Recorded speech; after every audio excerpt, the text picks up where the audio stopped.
मला अतिशय या गोष्टीचा आनंद आहे की आज एनसीआय मध्ये म्हणजे आपल्या घरी या ठिकाणी बोलवून आपण सगळ्यांनी माझा सत्कार केला आणि आताच मनोहर सरांनी सांगितलं की मोठे मोठे सत्कार झाले, पण मला असं वाटतं की आपल्या घरी जो सत्कार होतो तो अधिक महत्त्वाचा असतो आणि म्हणून हे जे काही आपल्या घरी आपलं कौतुक होतं ते मला असं वाटतं की अधिक मौल्यवान आहे आणि म्हणूनच मी एनसीआय परिवाराचे अतिशय मनापासून आभार मानतो।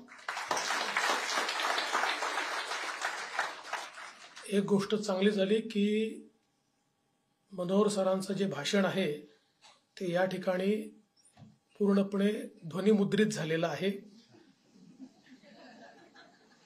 कारण मी असं समजतो की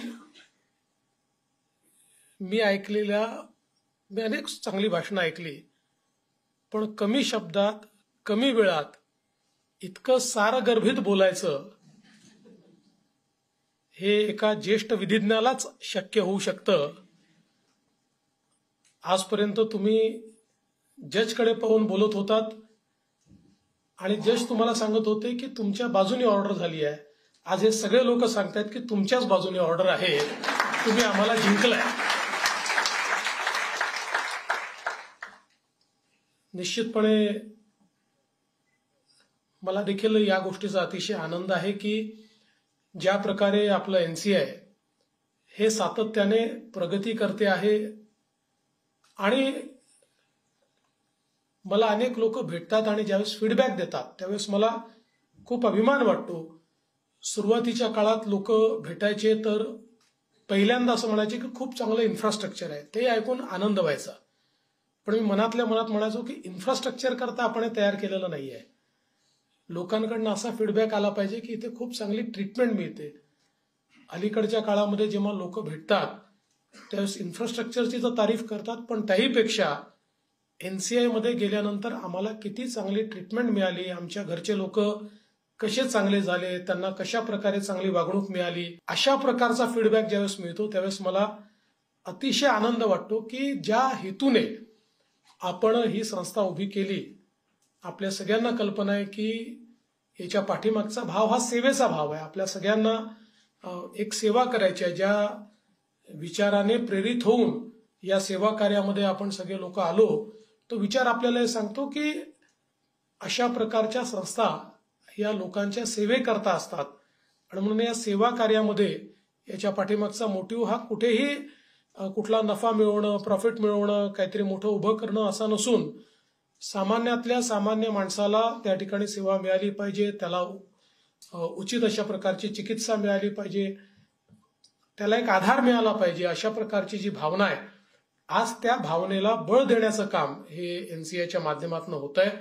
आणि मी खरोखर या ठिकाणी एनसीआयची जी सगळी टीम आहे, मनोहर सर असतील किंवा डॉक्टर आनंद पाठक असतील, शैलेशजी आणि आनंदजी, सगळेच लोक जे आहेत या सगळ्यांचं अतिशय मनापासून अभिनंदन करतो की आपण ज्या प्रकारे प्रत्येक दिवशी एनसीआयला एका नव्या उंचीवर घेऊन चालला।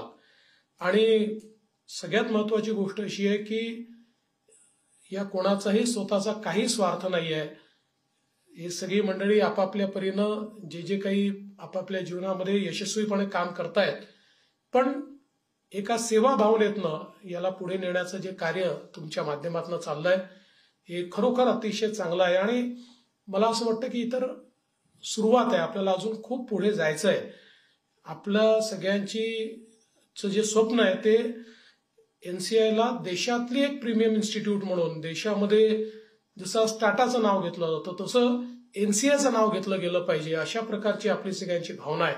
आणि म्हणून ही एक सुरुवात आपण केलेली आहे आणि हळूहळू कॅन्सरच्या चिकित्सेमध्ये जे काही जगात उपलब्ध आहे ते सगळं इथे उपलब्ध असलं पाहिजे आणि त्याला सामान्य माणसालाही त्याची उपयोगिता असली पाहिजे, ऍक्सेस असला पाहिजे, अशा प्रकारच्या भावनेतनं हे एनसीआय पुढच्या काळामध्ये आपल्याला निश्चितपणे विकसित करायचं आहे। आणि हे सगळं जर करायचं असेल तर अर्थातच याच्यामध्ये एनसीआय परिवाराचा रोल हा अत्यंत महत्वाचा आहे, कारण अशा प्रकारची कुठली इन्स्टिट्यूशन एक माणूस बिल्ड करत नाही. म्हणजे केवळ डॉक्टर आनंद पाठक हे तर आपले सगळे जे नेते आहेतच, किंवा शैलेशजी आणि सुनील मनोहरजी आहेत, हे त्या ठिकाणी सातत्याने लक्ष घालून या सगळ्या गोष्टी उभ्या करतात. पण केवळ यांच्या भरोश्यावर नाही, तर इथला जो शेवटचा आपला कर्मचारी आहे तोही या परिवाराचा भाग म्हणून जेव्हा ओनरशिपने या ठिकाणी काम करेल, त्याच वेळी आपलं हे स्वप्न जे आहे हे स्वप्न पूर्ण होऊ शकेल. मी आता ज्यावेळेस चर्चा करत होतो त्यावेळेस मला या गोष्टीचा आनंद आहे की आता आपण जे आधी ठरवलं होतं की एक अतिशय चांगली निवासाची व्यवस्था पेशंटच्या रिलेटिव्ह करता आपल्याला तयार करायची होती, आता त्याचंही काम आपण सुरू करतो आहोत. कारण कॅन्सरच्या ट्रीटमेंटमध्ये आपल्याला कल्पना आहे की अनेक वेळा महिनोन महिने ट्रीटमेंट चालते आणि मग जे काही आपले सगळे पेशंट्स असतात त्यांचे नातेवाईक आहेत त्यांच्याकरता निवासाची व्यवस्था नसल्यानंतर अनेकांना बाहेर झोपावं लागतं, त्यांची वाट पाहावी लागते, जाण्यायेण्याचा फार त्रास असतो. आणि म्हणून उत्तम अशा प्रकारची धर्मशाळा म्हणा किंवा तशा प्रकारची एक व्यवस्था ही आता आपण या ठिकाणी तयार करतो आहोत की ज्याच्यामध्ये सगळ्यांकरता उचित अशा प्रकारची व्यवस्था असेल. त्याचे काम लवकरच सुरू होतंय. वेगवेगळ्या प्रकारच्या ज्या काही संकल्पना मागच्या काळामध्ये आपण मांडल्या होत्या त्याही संकल्पना हळूहळू पूर्णत्वास जात आहेत. आणि मला विश्वास आहे की ही जी काही गती आपण घेतलेली आहे ही गती कुठेही मागे राहणार नाही, त्यात कुठलाही खंड पडणार नाही. आणि माझी अपेक्षा हीच आहे की इथल्या प्रत्येक व्यक्तीने आपण या परिवाराचा भाग आहोत, आपल्या परिवाराकरता आपण काम करतो आहोत, हा सगळा आपल्या सगळ्यांचा सेवेचा प्रकल्प आहे आणि ती सेवा म्हणून आपण या ठिकाणी काम करतो आहोत. अशा प्रकारचीच भावना ही आपल्या सगळ्यांच्या मनात आहे, ती पुढे देखील राहिली पाहिजे.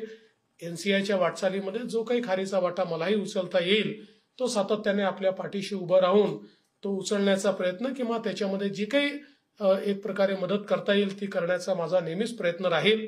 मी पुन्हा एकदा आपल्या सर्वांचे मनापासून आभार मानतो आणि विशेषतः सुनील मनोहर साहेबांनी जे काही या ठिकाणी चांगल्या भावना व्यक्त केलेल्या आहेत. आता साधारणपणे असं असतं मनोहर साहेब की जो चांगला पाहुणा आला असतो त्याबद्दल चांगलं बोलावंच लागतं. अनेक वेळा तर अनेक कार्यक्रमांमध्ये आपले गुण आपल्याला जो वक्ता आहे त्याच्याकडनंच कळतात, तोपर्यंत आपल्याला माहिती नसतं की आपण एवढे गुणी आहोत. पण निश्चितपणे तुम्ही इतके वर्ष मला ओळखता त्यामुळे माझ्या चांगल्या गोष्टी माहिती आहेत आणि वाईटही गोष्टी माहिती आहेत.